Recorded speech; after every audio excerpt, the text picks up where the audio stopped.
Bible में जो भी पात्र हैं उनको उसमें रखने का परमेश्वर का एक विशेष उद्देश्य है और उन पात्रों का उल्लेख बाइबल में इसी निमित्त आया है कि हम उसके माध्यम से अपने जीवन में कुछ बातों को सीखें या कोई कमी है तो उसको उनके जीवन में देखकर अपने अंदर सुधारें।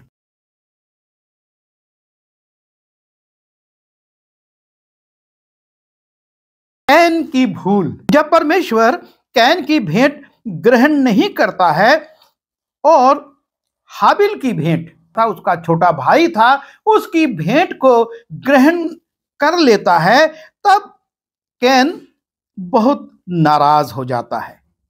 किससे? अपने भाई से।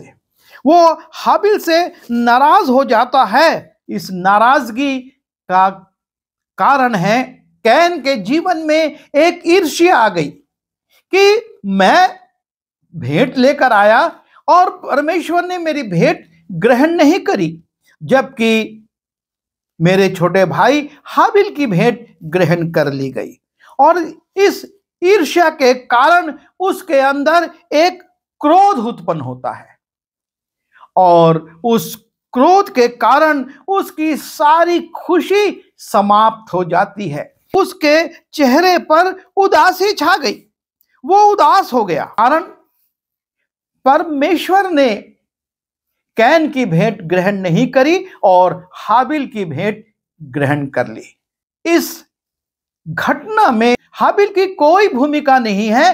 वो अपने जानवरों के, पशुओं के जिसकी वो चरवाही करता था, उनमें से भेंट लेकर आता है, उनकी चर्बी परमेश्वर को चढ़ाता है।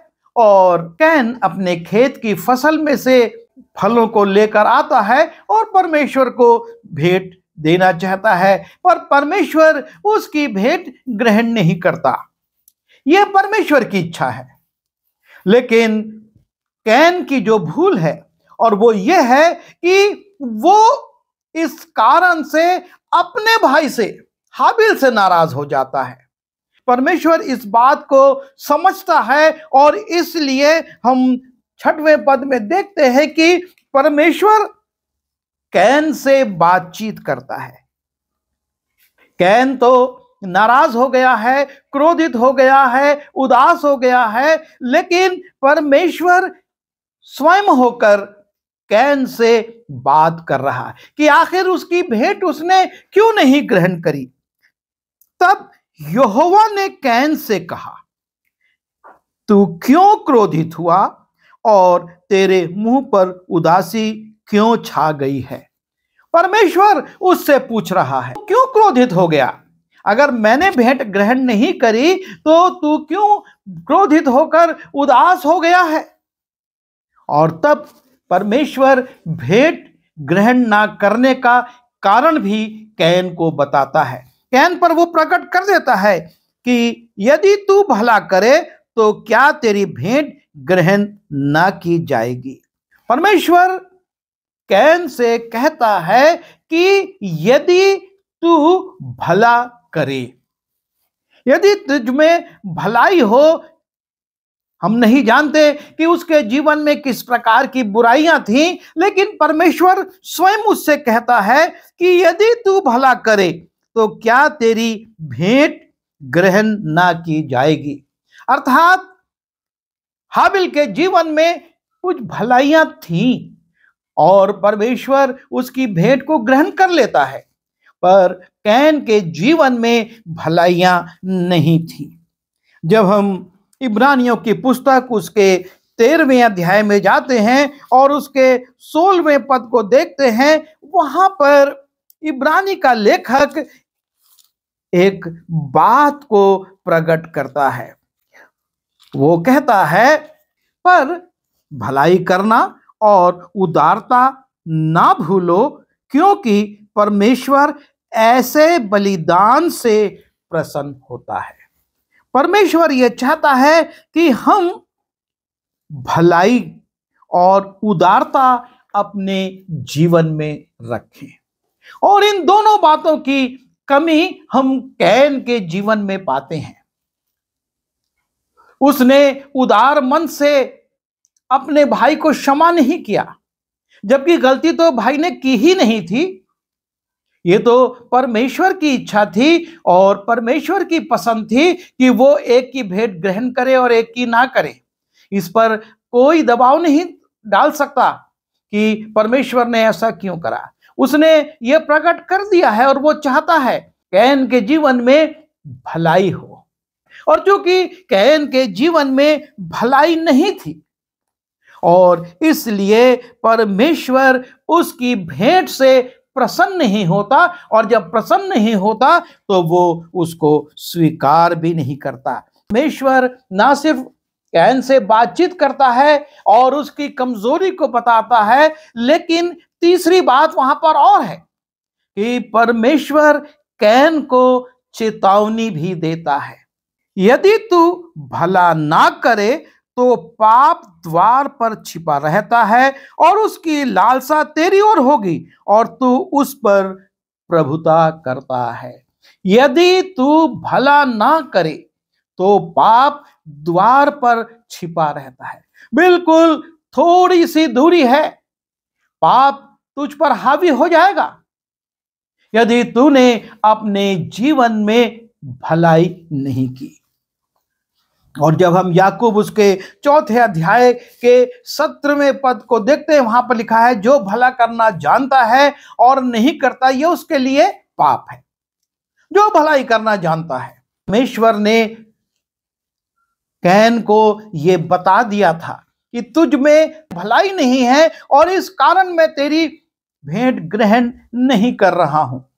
यदि तू भला करेगा तो मैं करूंगा, और यदि तूने अपने जीवन में परिवर्तन नहीं किया तो यह स्मरण रख कि पाप द्वार पर छिपा रहता है और वो तुझ पर हावी हो जाएगा और तुझ पर वो अधिकार जमा लेगा। लेकिन कैन की कमजोरी, एक तो वो गलत व्यक्ति पर क्रोधित हो जाता है, उससे द्वेष रखने लगता है, उदास हो जाता है, और दूसरी बात कि वो परमेश्वर की चेतावनी पर भी ध्यान नहीं देता है। परमेश्वर उसको चेतावनी दे रहा है कि पाप तुझ पर प्रभुता करेगा, लेकिन उसके जीवन में इस बात के कारण भी परिवर्तन नहीं आता और वो उस गलती को कर जाता है। कैन ने अपने भाई हाबिल से कुछ कहा और जब वे मैदान में थे तब कैन ने अपने भाई हाबिल पर चढ़कर उसे घात किया। आप उसके ऊपर हावी हो गया, और पाप जब उस पर हावी हो गया तो वो शत्रुता, वो ईर्ष्या, वो क्रोध इतना ज्यादा बढ़ गया कि उसने अपने भाई को मार दिया, मार डाला। जरा सी चूक हो गई, सिर्फ उसने इस बात को नहीं ध्यान दिया कि मुझको अपने जीवन में भलाई को लाना है, मुझको परमेश्वर के सामने भलाइयों करना है, और वो अपने भाई से नाराज हो गया कि उसकी तो भेंट ग्रहण हो गई और मेरी नहीं। और इस जलन ने, इस ईर्ष्या ने एक भयानक रूप धारण कर लिया, और चूंकि उसने अपने क्रोध पर अंकुश नहीं लगाया और इसलिए उसका ऊपर पाप हावी हो गया। जब हम याकूब की पुस्तक उसके पहले अध्याय में जाते हैं, लिखा है प्रत्येक व्यक्ति अपनी ही अभिलाषा से खिंचकर और फंसकर परीक्षा में पड़ता है, फिर अभिलाषा गर्भवती होकर पाप को जनता है और पाप जब बढ़ जाता है तो मृत्यु को उत्पन्न करता है।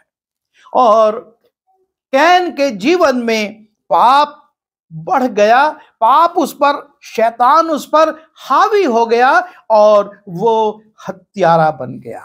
कैन हमको ये चेतावनी दे रहा है, उसका जीवन आपको और मुझको ये चेतावनी दे रहा है कि हम ईर्ष्या से बचें, हम ईर्ष्या से अपने आप को अलग रखें। ईर्ष्या रूपी पाप उसके जीवन में आया और फिर उस ईर्ष्या ने क्रोध को उत्पन्न किया और उस क्रोध ने उसकी सारी खुशियों को, उसके चेहरे पर से खुशी मिट गई, उदासी आ गई। और उसके बाद पाप उस पर इतना हावी हो गया कि वो अपने भाई का हत्यारा बन गया। छोटा सा पाप बढ़ते बढ़ते कितना विकराल रूप ले लेता है, इस बात को कैन के जीवन में हम देखते हैं। सिर्फ भेंट लाया, यदि वो भलाई करता तो परमेश्वर कहता मैं स्वीकार करूंगा। हमारे जीवन में भलाइयां नहीं है, हमारे जीवन में बुराइयां हैं, और उसके बावजूद हम चाहते हैं कि हम परमेश्वर के प्रिय पात्र बने। और जब ऐसा नहीं होता तो हमारे अंदर दूसरे जो परमेश्वर के प्रिय हैं उनके प्रति ईर्ष्या उत्पन्न हो जाती है। हम ईर्ष्यालु हो जाते हैं और ये ईर्ष्या हमारे अंदर क्रोध को उत्पन्न करती है, और क्रोध हमारी खुशी को समाप्त कर देता। हमारे चेहरे पर से उदासी आ जाती है और उसका परिणाम एक भयानक रूप होता है।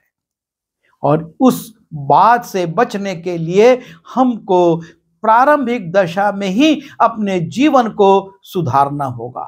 प्रभु हमारी सहायता करे कि हम जलन को अपने अंदर से समाप्त करें, जलन को मिटाएं और भलाई को अपने अंदर उत्पन्न करें और परमेश्वर के प्रिय पात्र बन सकें।